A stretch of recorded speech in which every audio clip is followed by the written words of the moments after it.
নমস্কার বন্ধুরা, আজকে আমি পাটিসাপটা পিঠা বানাবো। দেখুন আমি কিভাবে বানাবো। এখানে আমি চিনি আর গুঁড়া দুধ নিয়েছি, এখানে ময়দা নিয়েছি আধা কাপ, আর এখানে চাউল গুঁড়ি 1 কাপ, দুধ লাগবে, আর এখানে ক্ষীর বানিয়েছি, দেখানো হয় না সেটা।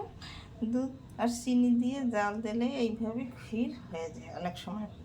এখানে আমি চুলা ধরিয়ে ফ্রাই প্যান দিয়ে দিয়েছি। এখন ফ্রাই প্যানে একটু সামান্য তেল দিয়ে এরকম নাড়তে হবে।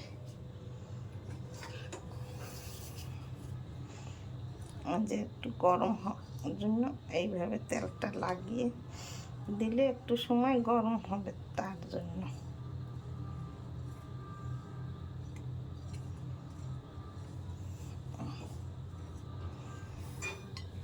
এখন আমি গোলানো দুধ দেব।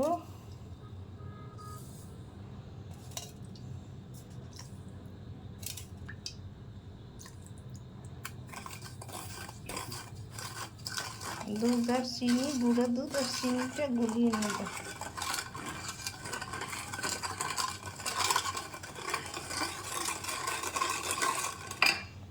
ময়দা দিয়ে দেব।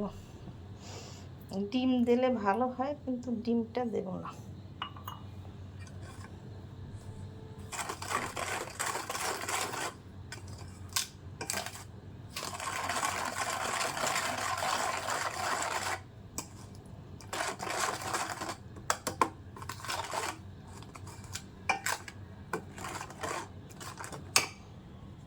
এখন চাউলের গুঁড়ি দিয়ে দেব।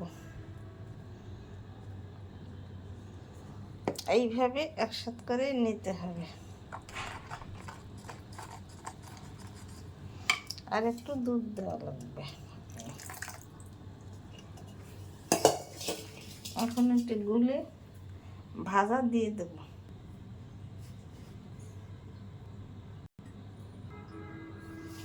এই যে ব্যাটার গুলানো হয়েছে, আমার সব চাউলের গুঁড়ি লাগে না, একটু লবণ দিয়েছি সামান্য, আর তেমন কিছু লাগে না পাটিসাপটা বানাতে। একটু বেশি সময় ফেটিয়ে নিতে হয়। আমার এখানে চুলা ফ্রাই প্যান গরম হয়ে গেছে। এখন এই যে ভাজা দিয়ে দিলাম, এইভাবে একটু নাড়িয়ে দিতে হবে একটু সময়। তারপর ঢাকনা দিয়ে ঢেকে দিতে হবে। এই যে হয়ে গেছে। এখন একটু ক্ষীর দিয়ে এইভাবে লাগিয়ে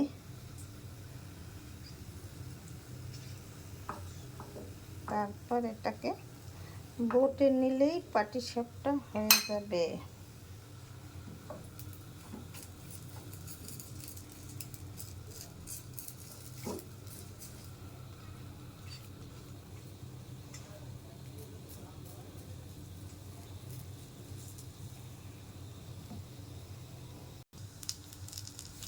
এই যে পাটিসাপটা ভাজা হয়ে গেছে।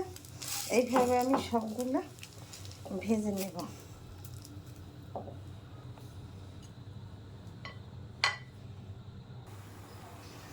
একইভাবে আমার সব পিঠা ভাজা হয়ে গেছে। এই যে দেখুন,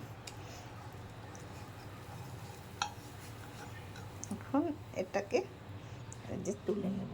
এই যে দেখুন কত সুন্দর পিঠা হয়েছে ভাজা।